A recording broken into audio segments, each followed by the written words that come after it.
Cheers. Cheers. Ooh, this is very full. I only did half. Not even. Okay.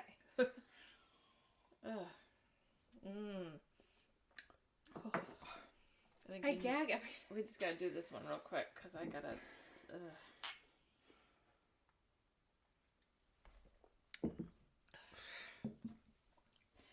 That's not bad. I just got goosebumps everywhere. Welcome back. Off the cuff nurse says where everything's off the cuff, like how much alcohol we consume, both, and off the record. Correct. What are we drinking today? It's called Rasputin. Yeah. A play on words. Raspberry flavored draft mead. So we thought in honor of Blake's favorite drink, we would drink some mead. And I thought he just looked cute. Look at him. He does. The back says, experience the magic of mystical lactobacillus fermentation, which gives this mead a tart, sour raspberry flavor that'll leave you spellbound. Does that mean that's like good for our gut? Yeah, I think it's like naturally fermented. Like the probiotics or whatever? Yeah. Like kombucha. Kombucha, sourdough bread. So we're basically drinking this for our health. Yeah, health is wealth. And the vodka shot is for cleaning purposes, just to like cleanse, like rubbing alcohol does. Right. It's never gonna like get better. Yeah. So I filled that one way up too. Way up. That's why I couldn't do both. I don't want to puke. Right. It's a nice desk Ryan made. Desk. Bar. Desk. It could be a desk if you wanted it. Yeah. To be. We have candy here. We do. So my patient, they know I'm on a diet. It's just rude. I reminded them today, but they wanted to give me Starburst and gummy bears. Which falls into your category of Halloween candies that you like. This is true. Yeah. It's like they knew. Mm-hmm. And they gave me 2 packs of each. So I was like, I'm going to share with Mandy. And they really liked that. So I miss them. I haven't seen them in a long time. So we're going to be snacking on our candy. But we pre-opened them as to not... Well, here we go anyways. ASMR. Right. So, I have a lot to discuss with you about my weekend that I didn't tell you. Because I needed it to be candid. I'm excited. Okay. Number 1. Remember how I talked about how I'd never seen karaoke before? And I always wanted to be a lead singer of a rock band. Right. Basically was both. So we went to Is this when you were wearing your Red Wings jersey? Of course. Was it just that? Like, was it like a dress? No. You always are like, did you just wear the doctor's shirt and put a belt? No, I had pants on. Why? I can't do that. My legs were never shaved. So we went to the bar Saturday for a Halloween party. Okay. And I dressed as Brendan Shanahan from the Red Wings. I like it. Now, the jersey was... I approve. Like a 3XL, and it did go very low. Like, probably mid-thigh, knee. It could have been a dress. It was, like, 40 degrees outside. And the people we were going with like to spend a lot of time outside the bar because they smoke. So I was like, I can't be doing all this. So we're inside the bar. There's a live band, which if you know me... Love a live band. Yeah. And we're in the bar. And the singer, they played Mr. Brightside by the Killers. Right? Yes. And so I'm drunk by this point. Because my friends are there. Blake's friends are there. Like, we're all just having a grand old time. Mm-hmm. And then the lead singer, like, comes out into the audience. And grabs your hand. Well, it was a little less romantic than that. Pulls you into an embrace. He looked at me. And I was, like, saying the words. And he... literally like gave me the mic. And so I just went for it.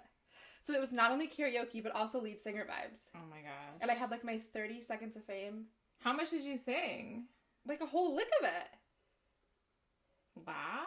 Like was the whole everyone chorus. like, ah! Yeah, but I think it's because they were all drunk. I don't think they're really focusing on me. Oh. I mean, like my friend Lexi saw it and like our close friends around us saw it. Did anyone videotape it? No. Bitches. I know. But I was just like 2 things off my bucket list checked. Right? Yeah. Isn't You're that like- crazy? I'm you're sad like, you missed it. I know. You're like, I can die happy now. I've peaked. Like, there's nothing left. You're like, what could I possibly do now? Yeah. Local band, nobody knows them. Right. Sang a lick of a verse. Like, I've peaked. I mean, it doesn't really get any better than Mr. Brightside. It doesn't. I was like, and it was last call. It was the last song they did. And I was like, give me that fucking mic. So you got to, like, finish out the night. Yeah. Screaming bloody murder into the mic. Ah! Yeah. I love it. Mm-hmm. Dressed as Brendan Shanahan, you know. It just keeps getting better and better. Yeah. I got drunk, but not like, I didn't puke or anything. Because you and I are both big pukers. Yes. So it wasn't that drunk, I guess. So. I'm really good at puking. Yeah. What'd you do? Anything like that? Nope. So, a couple days ago, we secured our wedding venue. Exciting.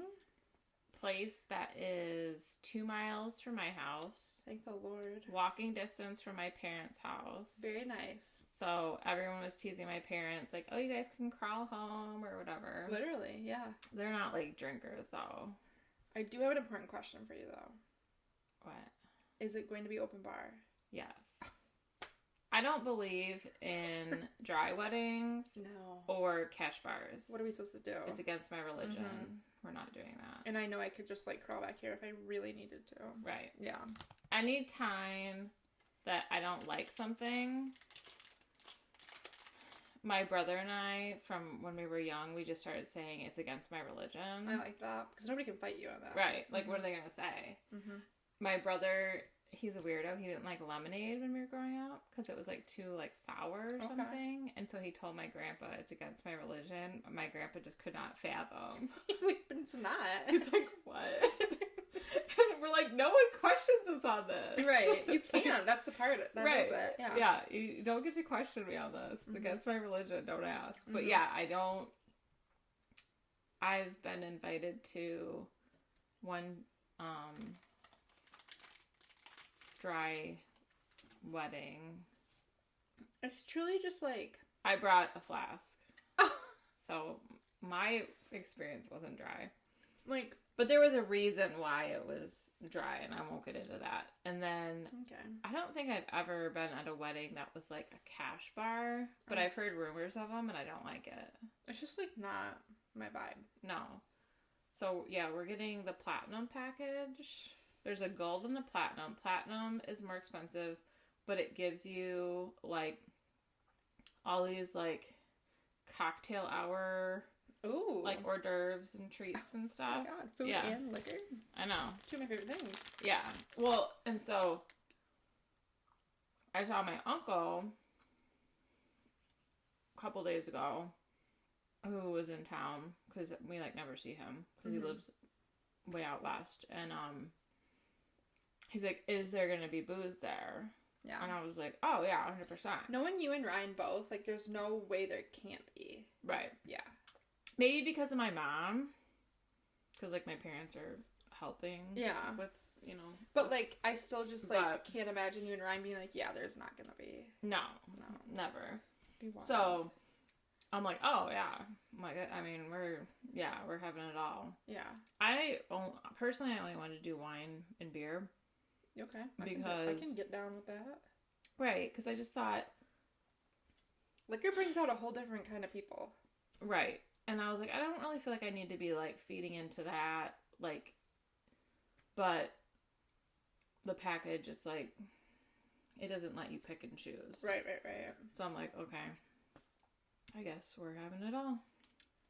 I won't get crazy. But they'll let us, like, I'm like, well, can we bring in, like, our own, like, bottle of, like, champagne, or if there's something special that we want to bring in? He's like, oh, yeah, sure, like, whatever you want to do. So, like, we're going to bring in, like, some fancy, like, champagne, and... Because you have an open bar, does there have to be, like, a security guard?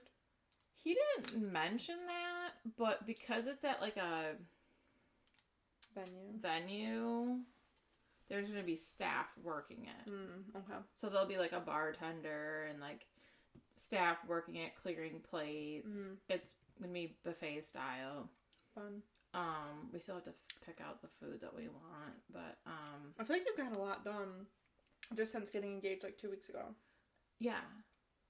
And someone was making me feel bad last weekend because I hadn't, like, been putting in as much effort. Look at me and Blake. And I was like, I just worked all week. Like, You could use us as an example. like, Look at Mandy. Look at her. Should just pushed it off on you. Yeah. Wait 8 years. Yeah. I was like, can I just lay in bed, please? Right, you're like, wait, this just happened today.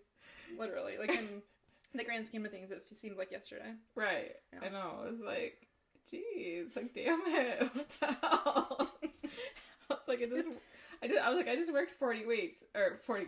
Yeah, felt like it. 40 hours. And I'm like, well, actually, I worked like 45 or 47. He's probably like, you don't have a book filled with like all your desires and wishes. He's very organized. He has like an Excel spreadsheet. I shit you not. So it's like they all got a tab. We made a guest list one time. Yeah, we did that. We have to add you guys to it because it was like 4 years. So you're still getting married? I mean, like, at some point. probably. Like, It's like the consecutive order to do things in. Right. Uh-huh. Yeah, so our guest list is like 230. Oh my god. So we're thinking, 15 usually % don't come, right. At least. So. How big is your cutoff? Like, how big can the menu hold? Like 450. Oh, we don't want that. Well, so it lists at 4, which, okay, I'd been at this place before. Oh, that's kind of bad. You don't like it? I like the other one better. It was good after the vodka, because it wasn't like... I feel like it tastes like the kombucha, kind of. I'll take the rest of it. Because it was like a trinkle. A trinkle. A trickle. Yeah. That's the word. We've already been drinking. Yeah. Is the problem. That's the problem. So they renovated the place. Last time I was there. I was gonna say, I've been there and it was not for... Yeah, and Ryan, like, brought it up and I'm like, I don't think that place is big enough for us. It's tiny. And then he was like, it says 400. Well, then when we went there, Scott was like, he's like, well, we're gonna fit 450 this weekend. They don't care about the dance floor, so, like, they're gonna have, like, tables and chairs on the dance floor. But there's gonna be room to dance. I think they just need enough room for, like, one dance. It's a 10-year anniversary. No, but for your wedding. Oh, yeah. No. Okay. Even if everyone showed up, there's gonna be room to dance. There would be no tables and chairs on the dance floor. I was like, girl. And it's a big dance floor. Where am I supposed to dance at? I know. On the table? Okay. I told my dad, I was like, you guys gotta brush up on your waltzing skills. So I think he's stressed now. Well, he's got a little bit of time. I bought them years ago. I bought them like a dancing, learn to dance class where they went, and it was like in Flint area, Grand Blanc. And it was like a beginning, like, learn how to dance. That's thing. cute. Yeah. So I'm like, get practicing. I'm excited for your wedding. It's gonna be fun. I'm just assuming I'm invited, so it's nothing official yet. I'll put you on the guest list. Yeah. We'll add you to the bottom. Right. Shit. Oh, yeah. I'll write you in with pencil. Yeah. So you can erase it if you need to. Just in case you make me mad. Yeah, exactly. Be like, Blake can still come though. Right. Yeah. I'm like, he hasn't pissed me off yet. Yeah. That's how I kind of feel. Like, the guest list we made 4 years ago, I'm like, we could definitely, like, delete some people, and then we have to actually, obviously, add some people. But I'm like, I should look at it. It'd be funny to look at now, because it was like 4 years ago we made it. Yeah, mine would definitely be different from 4 years ago. Yeah, very different groom, too. I was going to say that, but I don't want to. I wasn't engaged to that person, but yeah. Thanks. So are you done with your weekend? Yeah, well, I have one more thing to talk about, but Tell it me. wasn't from the weekend. Oh, that's okay. So, ASMR. I got trapped by a tree. You told me about this, but I forgot. Or you didn't tell me. So I was trying to get from my one patient to my other patient. Yeah. They lived in the same town, but it's like 20 minutes apart. Okay. And I'm driving down this, like, dirt road that's, like, not very wide. Mm-hmm. Coming down the hill. I see this huge tree. There was, like, a motorcycle couldn't even get by this. Like, there was no, like, room. It was across the whole fucking road. How were the other people doing it? You were the first and last. Yeah. Good. Well, it was a dirt road out in the middle of nowhere. Mm-hmm. The trunk was, like, I thought it was about the size of my thigh. It was, like... You could have went over it. I would have, like, ran... Like, it was, like, a whole tree. Oh. Like, with, like, branches and shit. Oh, okay. Yeah, and I'm like, how am I supposed to get my patient? So I'm, like, trying to, like, lift it up. You got out of your car. And I had our coworker, our male coworker, on the phone. I'm like, hold on. I'm like, I'm gonna try to move this tree. And he's like, what? I just should have told him to get his ass over here. Right. So I'm like, this isn't gonna work. So I, like, turn around and start going the other way. It, like, my GPS changes, and it's, like, 20 minutes extra. But you had to do it, right? I didn't have a Like, choice. what was on the side of the road? Could you have, like, was it ditches? It was woods. Oh. There was no, and there was a truck, like a big ass, like, beefy truck. Mm-hmm. When I, like, got back in my car and was about to turn around, that was coming that way, and they did the same thing. You should have been like, guy, let's lift the tree together. I'm like, come out of your car. I'll watch you lift it. I'll make sure no one else is coming. Right. That's annoying, 20 minutes in the opposite direction. Yeah, well, and it's like... Was it yesterday? Yeah, and I had plans, and it was just like... Motherfucker. Yeah, because yesterday was long anyways. Yeah. That's I annoying. didn't leave my last patient's house.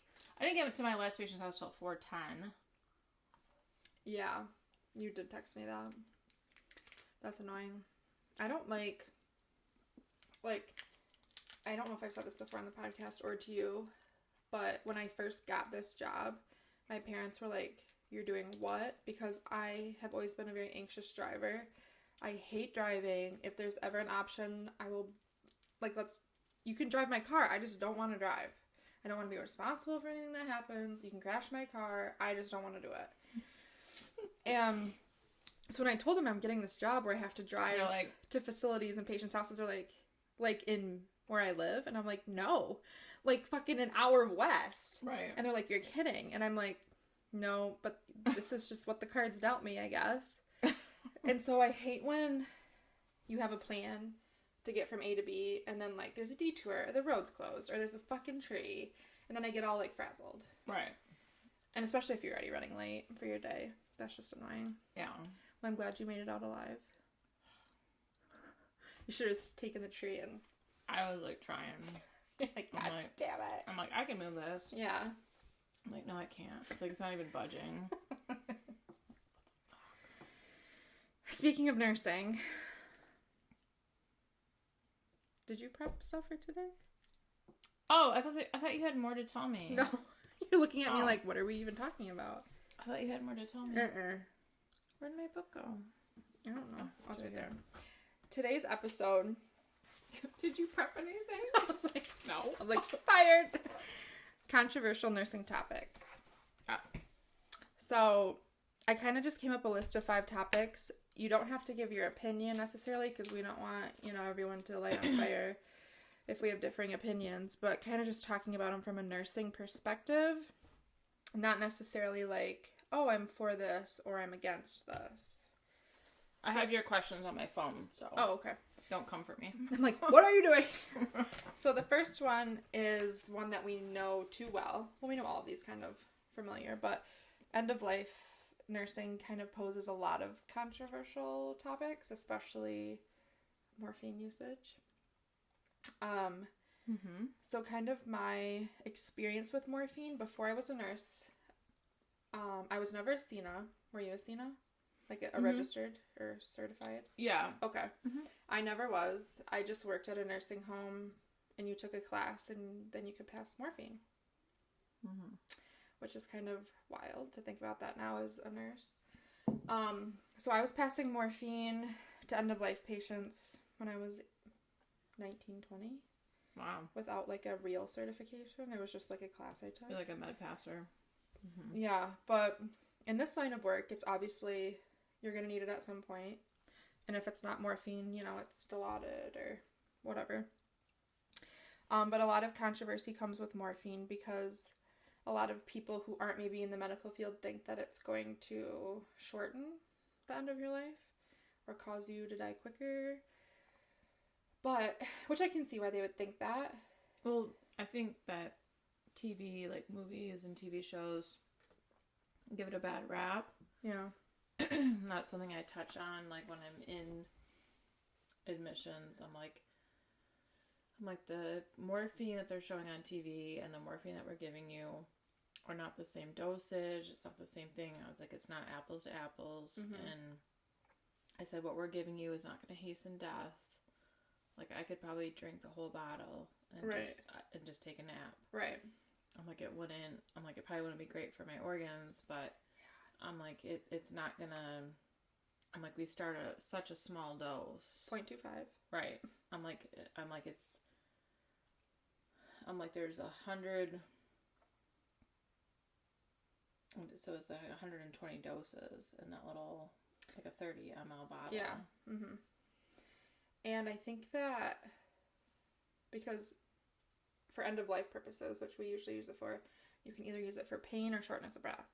So obviously if you give morphine to a patient in pain, it's going to lessen their pain. If you give it to someone who is really tachypnic, is breathing, 32 breaths a minute, it's going to relax their diaphragm so they don't feel that air hunger. And right. Because you don't want them to feel like they can't breathe. Like, right. I mean, I don't know what that feels like, but that would be probably the worst thing to feel. Rather, like, that's worse than pain in my eyes, to feel like that air hunger, you can't get enough. So the morphine just relaxes their diaphragm so they don't need to breathe as hard. Yeah, like I had a patient who I was very close to, who had pulmonary fibrosis, and like he would, his saturation would be great when he was like sitting there. He'd have, his oxygen on. He'd get up and walk to the bathroom. He'd drop to like 60, and he still had it on. Yeah, it was just like the exertion, right? And they'd squirt it in his mouth, and he's like, it's almost instant, like relief. Yeah, I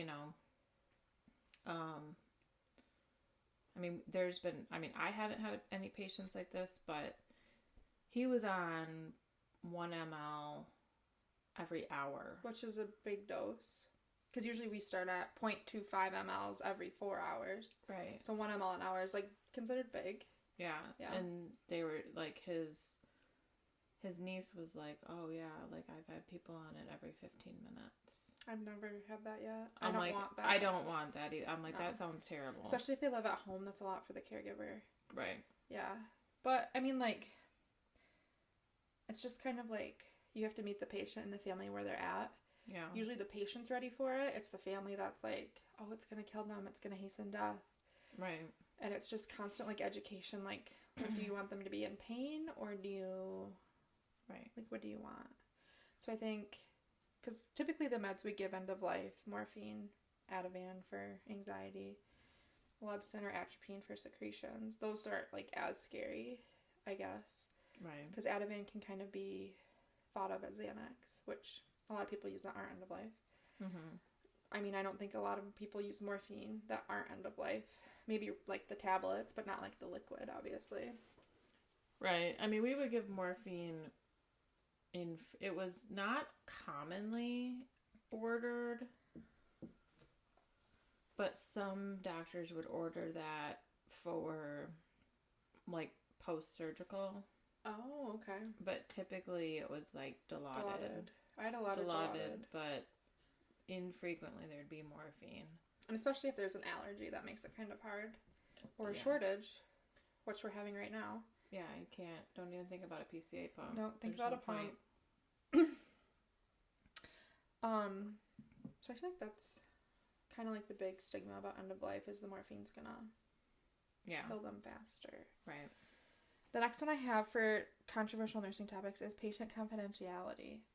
I feel like I've ran into this not where I work now, because I feel like if you're the main caregiver for a hospice patient, they've kind of like either wrote it in their will that this person's going to take care of me, or the person wants to be taking care of them. But in the hospital setting, I always had a lot of family members, like, either coming in, calling on the phone, like, demanding to know what's going on. And I can't always tell them that if the patient doesn't want that. Right. Did you have a lot of that in the hospital? In the hospital, you know, you could say that the patient was there, but they had to have the PIN. Right. But when I worked at the mental hospital, it was a whole other ball game. So, like, somebody called and said, I think Mandy so-and-so is there. You couldn't confirm or deny. What would you say then? So you'd say, I cannot confirm or deny. Okay. If that patient is here, have you been given a PIN number? And if they say no, like, I just think that they're there. Yeah. You would say, okay, well, I can't tell you if they are or aren't. How old is the patient? So you'd know, like, what floor they're probably, because there was, like, adolescent, adult, right. Geriatric.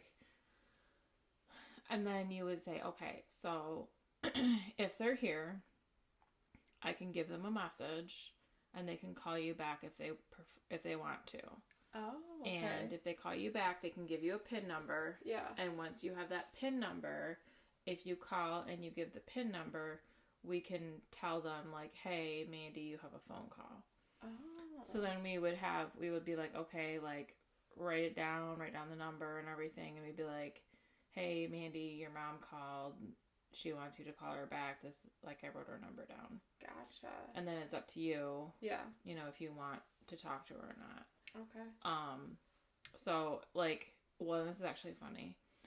So, we had a patient who was mad at the current president. This was, like, 2.5, 3 years ago. Was mad at the current president about gas prices. Right. Naturally. And so she was, like, posting, very aggressive things that she wanted to do to him. Oh, my God. Like, the most aggressive you could yeah. get. And on Facebook. Good. Social media, whatever. Yeah. She clearly was very smart. So she had posted all this, and then, like, after that, I think maybe, like, her family was like, okay, she's, like, going wild off the deep end here. She ends up there. Well, the Secret Service saw what she posted on Facebook, and they called where I worked at, and they were like, we need to talk to, like, so-and-so or whatever. And, like, the girl working was like, I can't confirm or deny. And they're like, this is the social, like, or this is, like, the Secret Service. Like, no. But like, how do I know you're the Secret Service? Right. Yeah. Because she's just like, I can't confirm it. Right. And they're like, no, like, we're outside in, like, our black vehicles with our sunglasses. And, like, they were all... like, suited up. Yeah, like, ready to, like, go to war. And so she, like, had to give the phone to, like, the manager, and the manager was like, oh my God. And so... That's fucking wild. I know. In Saginaw. Like, no less. So she had to, like, grab the patient. They had to go out into, like, this, like, day room. Oh my God. How dramatic. And the Secret Service, like, came in, and they had interrogated her, like, with the manager. She probably loved it. Oh, yeah. Yeah. So then when she came back in, she was acting like she was, like, a badass. She's like, tell that president the list of my complaints. Right. Yeah. Yeah, well, like, but then, like, she must have been somewhere where, like, the rest of the patients saw her. Oh. Because she's just, like... strutting in. Right. Like, just, no. You're like, you're still in the mental ward. Don't forget it. Right. Yeah.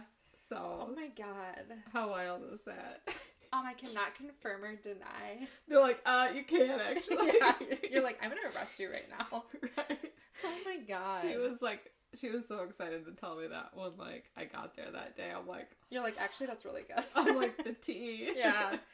I feel like in the hospital, we had a lot of prisoners. And that was a big thing. Like, their families would call, because I'm assuming whoever their like emergency contact is, the prison would call their mom and be like, oh, you know, they went to the hospital. But then we still can't confirm or deny that they're here. Like, we could never... Oh, if it was a prisoner? Yeah. We couldn't even say, like, what was their age? Or, like, you know, we couldn't even do any of that. We were like, we can't tell you if they're here or not. But do you have the pen? Right. Fucking pen? Right. And they're like, no. I'm like, well, I don't know. I don't know. Don't know what to tell you. Yeah. I had one prisoner patient. I had a lot. Yeah. I had one on your floor. It's probably the same person. We'll talk about how. Yeah. Yeah, because I'm sure it was the same one. He was a frequent flyer. Oh, was he? I think. We'll talk about it later. Okay. But I think we had some frequent flyers on observation. I think I had the one. We got a lot. He was very respectful, though. They all love the nurses because they're not in jail. Right. And we have the pain meds. Yeah, they're being treated better. Yeah, and there's always a cop with them, so. This dude had 2 cops. I love that. Can I just say, there was this one time when I had a prisoner, and his feet were, like, shackled to the bed, as they usually are. Yeah. And when the prisoner has to go to the bathroom, the police are responsible for all of the walking him to the bathroom, then handcuffing him back. I loved it, because I'm going to go in there for shit. Yeah. It was great. Yeah. And I had this one patient, and his hands were handcuffed, but not to the bed. Because I think he was on, like, good behavior or whatever. Oh. So I, like, went over to, like, push something through his IV, and he, like, grabbed my arm. And the police officers, like, came over me, and were, like, on top of me, and they're like, you better let go of her arm. And I was like, oh my God. You're like... I was like, thank you. You're like, am I, like, the heroine in, like, a bar? Right. I'm like, am I the main character in this I can't believe he grabbed you. Yeah. I don't know if he meant... Like, it wasn't, like, very physical. Like, it wasn't, like, aggressive, but he just, like, he did. He's like, let me touch that skin. It wasn't romantic, but it wasn't aggressive. But and then the cops were just like, and I'm like, I feel very safe right now. They were like, so mine had like a hole, like right here. What do you mean? What are you talking about? What are you talking about? So it was like in between like the belly button and like the like a wound? Yeah. Okay. But it was literally like a hole that I had to like pack. Why was it there? He had like an abscess. Okay. And then it busted open, and it was deep. It was like this. Okay. And he had like an NG tube, so he didn't get to like eat or drink anything. He was like not in a great mood about that. No, I bet. But I would have to like pack like I would clean it out, and then I would like pack it. And, like, the cop was, like, all up in my shit. Like, they're like, I have to be right here. I'm like, okay, well, I'm like, he's not doing... And he was shackled like this. If they're shackled like that, like, what are they going to do? I'm like, what do you think they're going to do? Like, bite me? Yeah. And he had a Foley. Are you allowed to have a Foley in jail? No, he got it when he was there. Because he had gone in and out of, like, surgery for this, like, abscess thing. Gotcha. And... He was like 30, mid-30s at the time.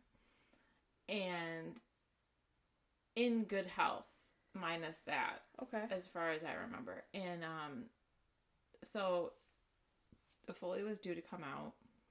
That's supposed to come out like the beginning of day shift. Mm-hmm. And then they have 4 hours due to void that you would write, you know, what it is. Well... They have to pee in within 4 hours, or you have to cath them. Right. So, the nurse, I hate getting a report from her. We should talk about that later, too. Yeah.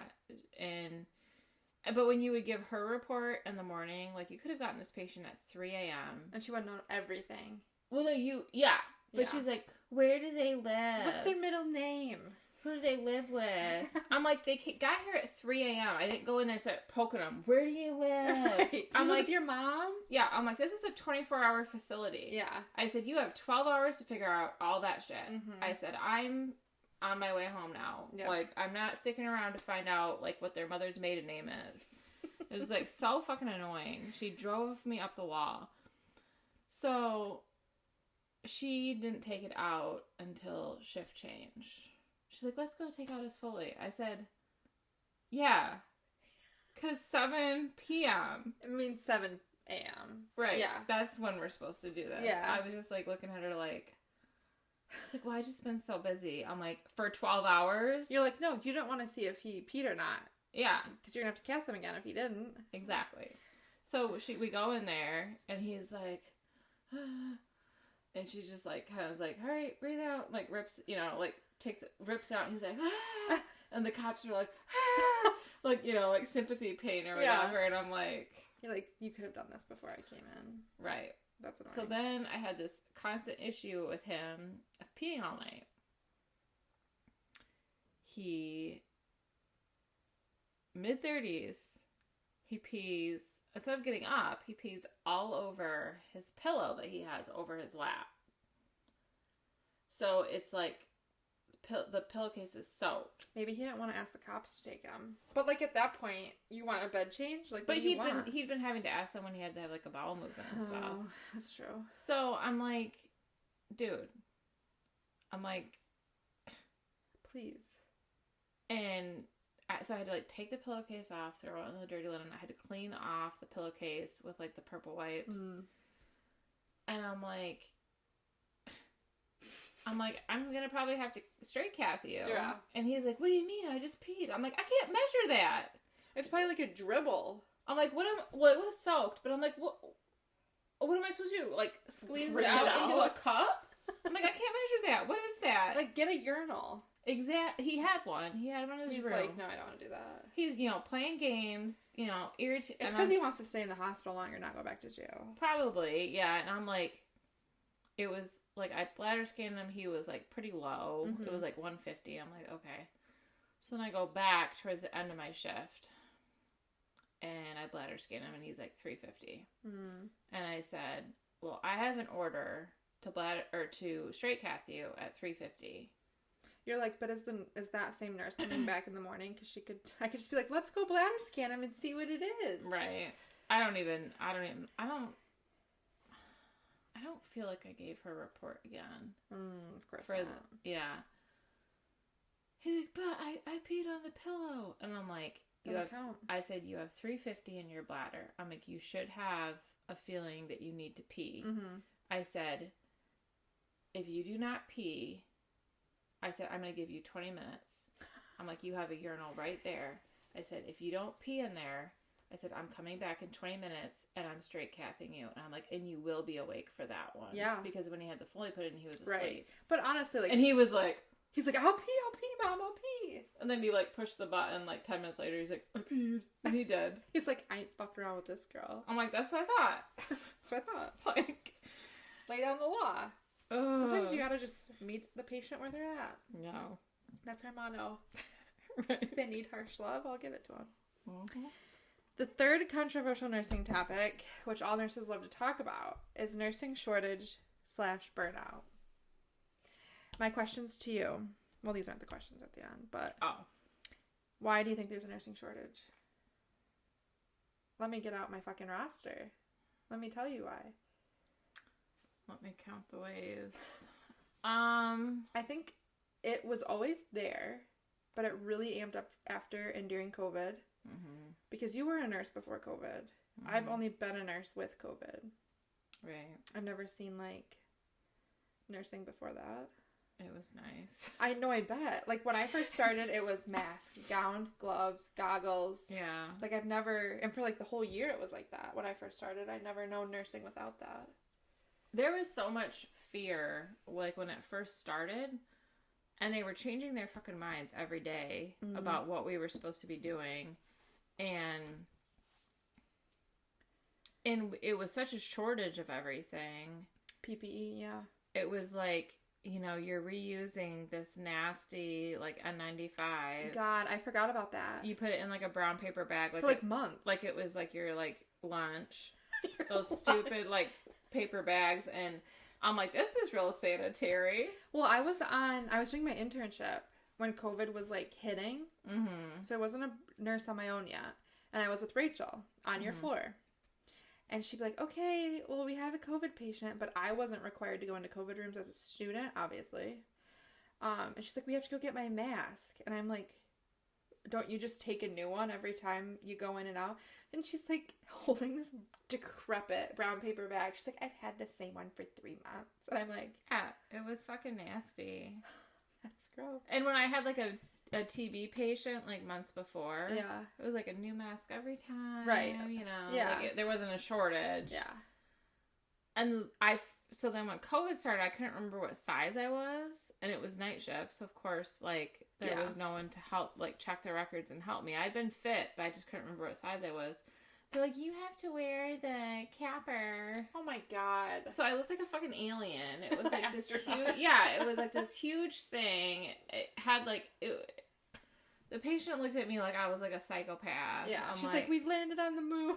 Yeah. I'm like, hey. And he wasn't even COVID, like, he was like under precautions for COVID. He got tested, but it was it was like a 3-day. Yeah.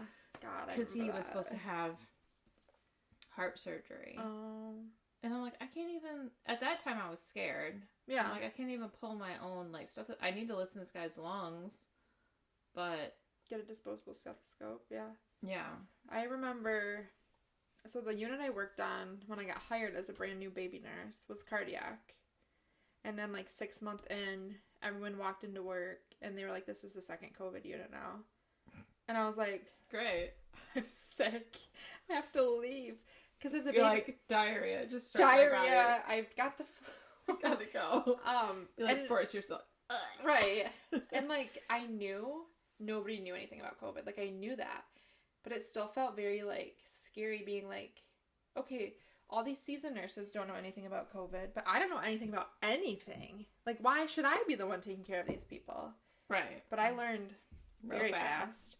But we had the duckbills, and I liked the duckbill masks, the respirators. Those were good. I like those. Yeah. But I think that a big part of nursing burnout is these freaking patients and their families. Usually it's not the patient. It's usually the family.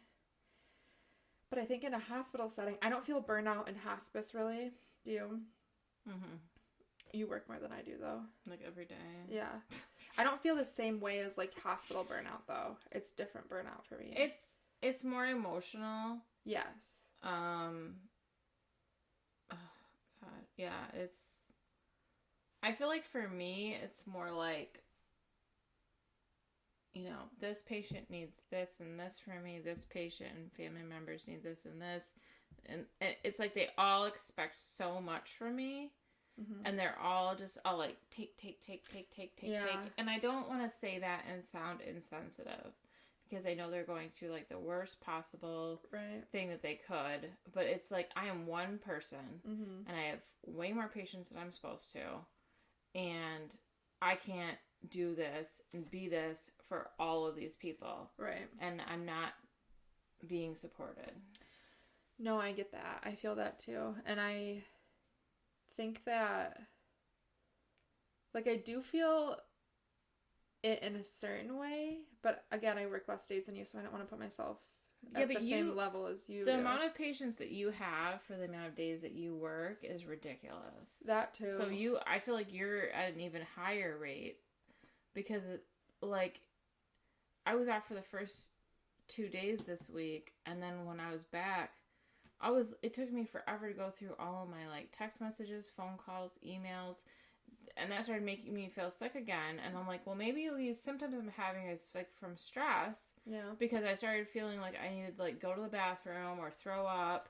That's how I felt at the hospital every single day. Yeah. Yeah.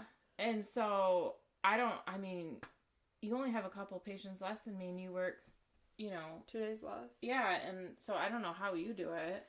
Well, I think, like, a big part of it is like, at the hospital, they're right there, and you're right there. So they're like, I need this, I need this, I need this. Where's the nurse? I need this, Right. Now I need a snack, and, oh, you're the snack lady too, and now my toilet's clogged, and you better find the plunger, and, like, everything else. But that's at least very overwhelming. It's like a quick turnaround to the next patient.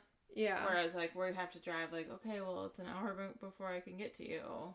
That gives me anxiety if shit's hitting the fan, and I'm like, I'm an hour away, like, I don't know. But it also, in a different aspect, is I prefer that over all my 6 patients pushing their collie at the same time at the hospital needing things, because I'm like, I'm one person. And they're like there to yell at me, like right away. These people have to call me on the phone, and if I answer, I answer. Right. But it's like, the nursing burnout for me in the hospital was way worse than it is now. It was a different kind of burnout, but yes, because it sounds mean, but in hospice, they're supposed to die. Yeah. Like, that's what the consensus is. Like, when they sign into hospice, they're basically saying, I just want to be comfortable. We're not healing you. Right. Yeah. So that, I guess, so it is a different type of anxiety, whereas in the hospital, it was like... Save their lives, save their lives, save their lives. Right. Which is a whole lot more responsibility, I think. Like, this person is, like, circling the drain.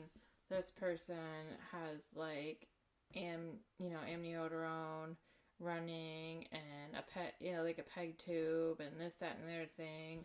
This one's got a sitter and a chest tube. And this one's on, drug withdrawals, and they're trying to climb out of bed and they can't walk, and everyone's a full code. Right. Yeah, and it's like, what the fuck? Yeah. So I think I prefer this burnout way more, because it's like... Yeah, it's not as bad. Everything's relative. It's not as bad, and I feel like we have really good teamwork where we're at for the people out in the field. Yes. In the West. Yes. Correct. No, most people out in the field. The people out in the field. Yeah. And I did love my coworkers at the hospital. They're the ones that kept me there the longest. But even at the hospital, like, I was on night shift, so I never really had a relationship with my manager. Which I get. She's not coming out on nights. But it's like, I don't know. It just felt weird. We would be short all fucking night. Yeah. Running our asses off. 5 a.m. would come and we'd finally be able to sit down and chart for the first time all night. She'd walk her happy little ass in there and be like, I made cookies. Why isn't the huddle board filled out? Yeah, and she would be like, I made cookies. And I'm like, well, I haven't eaten all day. I'll take them all. Or all night. I'm like, so if I eat that now, I'm going to have a raging stomach ache. Mm-hmm. Worse than I already have. And what can I help you with? I'm like, can you chart for me? No, get the fuck away from me. Could you have been here 10 hours ago? Yeah, I'm like, there's nothing you can... Everything's done now at 5 a.m. Yeah, the lack of support. I have to try to chart everything for my shift, and so if we ever... Because everyone had to have an IV in their AC, a 20 if they were going to surgery. 16 if they're getting blood. Right, and so... Be like, well, I got 22. No, we got it, And so, like, a certain ones would be like, you have to have this. I'd send her around. I'd be like, okay, well, this room needs an IV and this room needs an IV. Like, because it was like all the baby nurses would come to me and be like, oh, I need this, I need this IV. Like, I'm only one person. This is like a unit of like 35 people. Yeah. So as soon as she got there, I'm like, they need an IV. They need it. Like, and she'd be like, okay. Don't offer if you don't want to help. Yeah. And she would do it. Yeah. But it was just like. It's very different burnouts. Yeah. I hate driving. That's getting fucking old. Winter's approaching. Putting miles on our cars. That's getting old. Yeah. But I do love my patients, so. That's what, and like, our coworkers, that's what keeps me. I do like our coworkers. The shitty thing is I don't even see Steph. We saw each other for the first time at work yesterday. We met at the office, but I hadn't seen her at work in like weeks, maybe months. And that was like, we didn't even know that was going to happen. No, we just both showed up at the office, because how we work, you don't have to go to the office unless you need to go to the office. Right. And it's in like the opposite direction of our patients for most of our days. Yeah, so I mean, I see stuff a lot outside of work, but I hardly ever see her at work. Yeah, I was like, oh. I know. I was like, whose voice is that? There was somebody there sitting there, so I couldn't say anything. Yeah, we couldn't talk shit. I'm like, can you just... I know you're working on your CPR, but can you just... plug your ears. Right. Just for time constraints, one more quick one. We'll just wrap it up quick. So we're at 50. I know, we just gab. We have the gift of gab. Oh, physician-assisted suicide. Not legal in Michigan. Right. But... if you want to give your stance, you can, but I think there are definitely pros and cons to that. I'm pro. I am pro, too. I think if you're in your right mind, they can prove you're in your right mind, and you're just tired, and you're done, and you have a terminal illness, You should just be able to decide what you do with your life. You don't decide you can come in, but you should decide how you go out, I think. Yeah. And I think one of your patients had asked about that, which is sad. Yeah. And he, it's like I know him so well because he was like, I don't know if it's legal here. That's literally all he said. And I said, we're not doing this. I'm like, I know exactly what you're talking about. I'm like, it's not legal here. Yeah. I said, we're not. I said, I know exactly what you're talking about. I'm going to stop you right there. Oh, that makes me sad because I know that patient too. Yeah. But I think it definitely should. Do I think you should be proven to be competent? Yes. Yeah. But I think if you have a terminal diagnosis, that's how you want to go out. That's how you want to go out. I feel like, though, that unless you can't, it's hard. It's very situational too. So in that patient's aspect, he could be given an IV. Mm-hmm. They could teach him how to give himself that lethal dose. Right. And he could do it himself. Yeah. And I feel like that's how it should be. Mm-hmm. You should be counseled on how to do it and be allowed to do it yourself. I wouldn't want to do it. Because I don't think it's fair that this physician has to be like the one doing it. You know, like Dr. Death. Like, that's not a good comment. Like Dr. Kevorkian from way back in the day. I mean, he was doing it illegally. Right. I remember that when I was a kid, when he was going through, like, the, trials for that. That'd be a lot to have on your conscience. Be like, yeah, that's what I do day in, day out. Like, I don't want that on my conscience. No. Yeah, like, I think that should be maybe one of the criteria. If you're fit to do it, you do it yourself. Yeah. Or your family member, whoever's, like, comfortable doing it. Yeah. That's a good point. I never thought of that. But yeah, that would be a lot for someone to do that. Mm-hmm. I wouldn't want to do that to anybody. Even if I saw them sitting there suffering, I don't think I could do that. No, like, push that lethal dose. Yeah. My parents said they watched Murdoch Mysteries, which I've never watched it, but they said there was an episode where a lady, or like a nurse or whatever, she gave the lethal dose, like, again, like, it wasn't... Oh. Yeah. But she did it to, like, put somebody out of their misery or whatever. Oh, someone who wanted it. Allegedly. Or she thought they did. Oh, that's sticky. I haven't watched... They're like, you need to watch the episode. I'm like, well, you gave away a bunch of key points, but okay. Yeah, I think it's very situational. Yeah. Obviously, one size doesn't fit all for that, but I think if you're of sound mind and that's how you want to do it, and you can do it, do it. Right. That's very sticky, though, and I agree that a lot of people have a lot of feelings about that, which I get.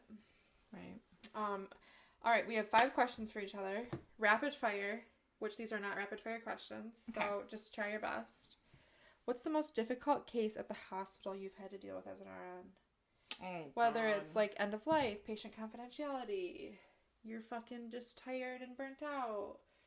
It doesn't have to be anything we talked about, but it's gotta be rapid fire. Oh, that's not a rapid fire question. That one's not. I know.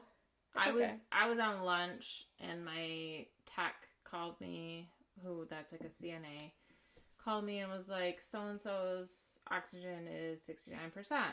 Oh God. So I'm like, shit. So I like ran out of there, ran to her room. She'd been my patient for a couple days. Yeah. She's like not doing well, like sitting on the edge of her bed, like, hyperventilating. Oh jeez. She had been on room air. Like, she was doing so well. She just had like a pigtail left. Okay. So basically she had like moved. Just all this shit happened. I like had to do all this stuff, and I knew that the pulmonologist would be like cool with everything that I did. So I like ordered a chest x-ray, did this, that, and the other thing. Contacted him. She had an expanding pneumothorax from how she had like moved. It had like dislodged. He's like sending me all caps messages in telemedic. Get the lidocaine now. Get the chest tray like cart now. Get like, and I'm like, ah!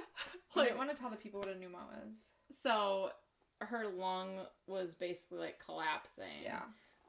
It wasn't like deflating. Yeah, it's like a balloon that's not completely inflated, and it was because the chest tube that was in there wasn't in the right spot anymore. It had been dislodged, and so her lung was like collapsing.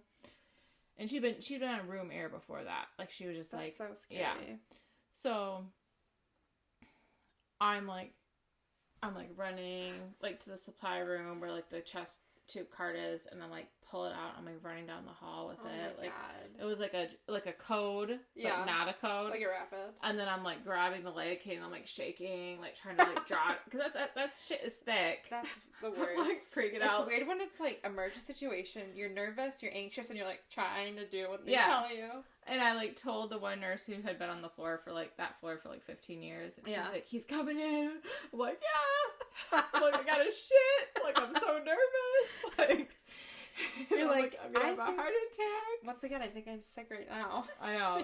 Yeah, I gotta go. It's weird like, how that happens. And then I hear him, he's like clipping down the hall with his like cowboy boots. And I'm like, but he was so nice to me. That's good, because usually he's not. He's nice when he's doing procedures, is what we found. And so he's like, he like puts on all this shit, and then the patient was like kind of giving him shit, which was kind of, I was like loving it. I'm like, yes, keep doing it. Yeah. And then he's like, okay, he's like, I'm going to hand you this, and you're going to open it like this. He's like, and then you're going to take it, and you're going to tilt it, and it's going to drop into my hands, and we're going to maintain sterile And you're field. like, okay. And I'm like, I'm going to fucking drop this on the floor. And then I'm going to pick it back up and give it to you because I'm so nervous. Yeah, I'm like, oh my God. So I did it. It went off with a hitch. Yeah. And he's like, wonderful. And then he's like injecting her all over with like the lidocaine that I drew up. And then like, so we literally did like a chest tube bedside. Yeah. And got it in, and was it like a full chest tube or like a Denver? Oh. Full. It was a big boy. Yeah. Yeah, it was I'm not even sure what gauge it was. And I had another nurse that in there with me, and I'm like, hold her hand on that side of the bed. So she's like holding her hand because I was really close with the patient, but she had her one night that I wasn't there. She was so I'm like, familiar. yeah, I'm like, hold her hand. I'm over here. Yeah. Like, yeah. So that was. Oof. And after you're like, I need to take a minute and just like collect my thought and finish my lunch. Yeah. I didn't finish my lunch that night, but yeah. I forgot about your lunch. Yeah, it was. That's a lot. That's a lot. Yeah. Yeah, especially in the middle of the night when there's no support. Yeah. Right. A lot. Yeah. At what point would you want physician-assisted suicide for yourself? Ooh. Like, would you have to be like terminal cancer, or like you've had cancer and you're just like done trying, or you're just like so miserable? Like, what would be like the turning point for you? I think if I would have to be terminal for me, but if it's, different for everybody, I'd have to be terminal. And I think if you could control my pain, because, with like certain cancers, like the pain's really hard to control, like multiple myeloma, bone cancer is super hard to control. Yeah. I think if my pain was controlled and I was comfortable, I would be fine in that aspect. But I think if I had to like put a lot of my family members out to care for me, that might be an issue. I don't want to go to a nursing home. I've worked in nursing homes. Yeah. I get what happens behind the scenes. Right. So I think the bigger issue would be like, am I a burden to everybody around me? That would probably make me want to. Right. Yeah. Which is sad. Yeah. But, like... That's why, like, when there's actual, like, hospice houses... Right. That are so great. Right. I'm so thankful because it's, like... The one here. Yeah. Yeah. Mm-hmm. It's, like, night and day. Which I would go there. Yeah. Yeah, I wouldn't go to a nursing home, but I'd go to a hospice house. Yeah, it's, like... 100%. It's night and... So, my wedding venue is across the road from there. Right. We could just hop over. If anyone needs a PRN or right. in your wedding dress. Hey, what's up? No, you didn't bug me at all. Right. I just got married. But yeah. Yeah. I think if you can control my pain, I'm good. But if I'm like being a burden to everyone, even though they're not going to say it, I think it's like... Yeah. Yeah. I'm going to skip a question because you already answered it. It was about burnout. Did you have a lot of end-of-life patients on your general surgical floor? No. Mm-hmm. I had one. Oh, wow. I remember what room she was in. She was in 4121. Okay. We had the Roxanol in the Omni for her. Mm-hmm. We could give it to her every 2 hours if she needed it, if she was in pain. She was in a lot of pain. I think it was bone cancer, and she was contracted, and it was really sad. She thankfully did not die on my shift. Mm-hmm. Yeah, so that was really the only one that I ever had to deal with. That's pretty good. Yeah. Yeah.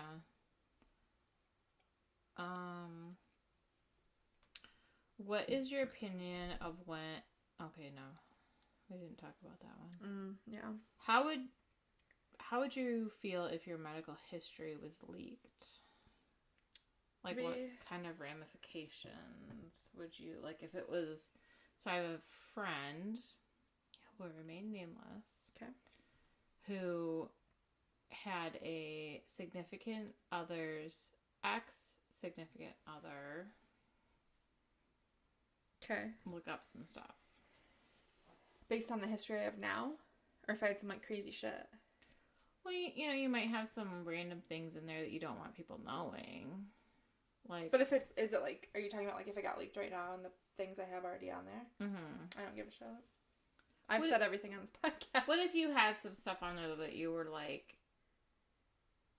I mean, thankfully my friend didn't have anything, like, damning. You know, like, not that anything's damning, but just, like, you know... Like, embarrassing. But to find out that, like, another medical professional, like, looked up your information and thought that was okay for them to do. I don't really care. Should I? I would be like, going to war, they said 300,000 on that HIPAA test I had to take. Yeah, I don't know. I just don't really care. Like, there's so many people. The doctors treat so many patients. Like, yeah. There's got to be someone more interesting than me. Oh, for sure. I don't really care. I know that sounds bad because I should go after them because I could win, but, like, I don't really care. You're like, damn, I wanted her to get really heated about that. I know. I thought it was going to be good. I'm sorry. You're like, I don't care. Was it hard transitioning from hospital nursing, where you try to save everyone, to end-of-life nursing, where you just try to keep them comfortable? Yeah, it was definitely a learning curve to be...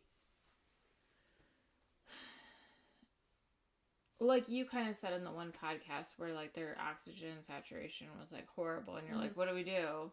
Because, yeah, it was always, like, this is what I'm finding and this is what they're showing. And now I have to react. Yeah. Whereas now it's like, okay, well, their oxygen saturation is 79, but they're not unresponsive and they're not, like, you know. Right. And so it definitely took a little while for it to, like... Well, I really wasn't on... At my old hospice, I was in training for 8 days. That is not enough time. And that was your first hospice job. Yeah, and some of them were, like, computer days. But I didn't count. Right, so I was taking over for a coworker that we have... who was having surgery, and I was taking over most of that person's caseload in this area, this general area. So, I mean, it was... But I had great support from our clinical supervisor, who was like, if you have any question... Well, and both... I mean, honestly, both of them were like, if you have any questions, like, call me. But the one, I called a lot more. And I called her, like, every day. I did that at the beginning, too. I'd be, like, you know, calling her, texting her, and then if I was, like, overwhelmed and, like, didn't, like, she went with me to, like, one of my first admissions. Well, that's nice. Thank God, because it was, like... Overwhelming. We were there for a long time. They take hours, yeah. Yeah, and it was kind of, like, a wild situation. And then, if I was, I had 7 patients, and I had IDG notes to do for the next day, and I had to, like, finish all this stuff, and they wanted to give me, like, an admission or whatever, I'd be like, I'm so, and she'd be like, oh, I'll just go to the admission. Like, it was awesome. Yeah. So I like that. Yeah. I feel like, and I've mentioned it prior, I came from hospital nursing, but it's just a whole different world. Your scope's different, your goal's different, like the end result is different, and you really have to switch that mindset instead of like, because I remember a specific incident where I went with my trainer to this job, and she's like, okay, take their vitals, and I checked his oxygen, it was like 63, and I was like, what the hell are we gonna do about this? And she's like, well, he's active, like he's actively passing. Look at him, does he look comfortable? And I'm like, yeah, he does look comfortable. And she's like, then we're not gonna do anything. And I was like, what did I sign up for? Right. Because 63 in the hospital world is like, panic, we're calling rapid response. Yeah, rapid response. Like, and bam. I was just, she's like, look at him, is his breathing steady? And, you know, he's not gasping and he's sleeping. And I'm like, yeah. And she's like, he's comfortable. And I was like, how could you be? Right. And I was like freaking out from it. I'm like, this is not, I can't do this. Like, but then like after a couple, you're like, yeah, he's comfortable. Yeah. It's definitely, it takes a while to get into that mindset where you're not like in instant panic. Yeah. Which I'm glad, because I left that for the instant panic. Right. I don't want to be in instant panic. I did that for 2.5 years. I don't want to do that anymore. You did it longer than me, that's for sure. So I'll just do one more. Okay. Because I feel like the last one we've kind of already answered. Are you pro hospice if your parents were in need, and would you want to discontinue all meds but comfort meds? That's a good question. I think it's very situational. If they're terminal, and I know they're terminal, and there's literally nothing else we could do, and I could like visibly see them just fucking tired, then I'm very pro comfort. I'm not gonna sit there and be like, yep, I want you to poke and prod and do this and that and this and that and this and that. Right. If I already know the outcome. Which I think that comes with having medical background. If I wasn't medical background, I could see me being like, I want you to do everything that you think we should do to maybe have a 1% chance. Right. But as medical background, if we've exhausted all options and they're just tired, I think I'd be comfortable enough to be like, she doesn't want this anymore. He doesn't want this anymore. Right. But I think not working hospice, I'm not sure if I would have said that. Right. Yeah. I feel like it definitely gives us a different mindset. But it kind of makes me like kind of sad and freak out when I think about it. It makes you face mortality. Right, which I think this is a part of this job that's like weighing a little bit. I think I'm very more conscious of like people's lifespan and like what, you know, how many years prognosis certain disease have, and when I know someone that gets diagnosed with a certain disease, and like it's good to be aware, but at what point do you just like not want to be aware? Just to make it easier for yourself. Like ignorance is bliss. Yeah. Like my parents are... We have older parents. 68 and almost 66. Which I feel like it kind of crept up on me because they don't look... My parents don't look their age because they don't smoke. They hardly drink. Yeah. You know, they're like fairly healthy people with very few like comorbidities. But yeah, it freaks me out to, you know, and then I think about my fiance and some medical things, and that's the part of being a nurse I don't like. Because we're too much in the know. Yeah. Sometimes ignorance is bliss. I see these patients where it's like this patient has dementia and he looks at his wife and he's like, you're not my wife. You're an old woman. Like, he doesn't realize that he's an old man. He thinks he's in his 30s or 40s. He doesn't realize he's in his 80s. Right. And, you know, he's seeing, like, little great-grandchildren running around. He thinks it's his daughter, you know. And he's like, that's her in the picture up there, you know. And it's like, it breaks my heart because I'm like, I can't imagine being married to someone and not knowing who they are. Yeah. Like looking at Ryan and being like, who are you?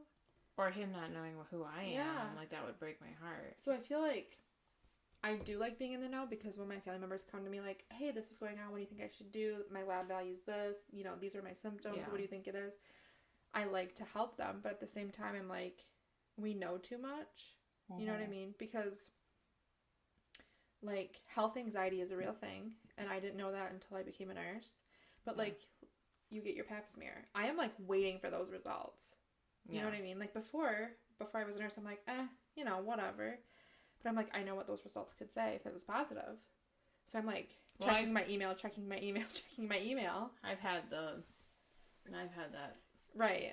And then that procedure's not fun. So. You told me about that. Yeah. But it's just like, health anxiety wouldn't be a thing if you didn't, like, know what symptoms lead to what. Right. Yeah. It's like, knowing that information isn't always a blessing. Yeah. What a good topic. It was. What a topic. I love that you picked it. So we wanted to, I don't know, I feel like we haven't done a nursing one in a while. And I'm like, let's just, like, stir the pot. Right? I mean, we didn't really give our opinions on anything. Let's just rile people up. Yeah. If we can. But that's all we have. So, as always, if you didn't chart it, it didn't happen.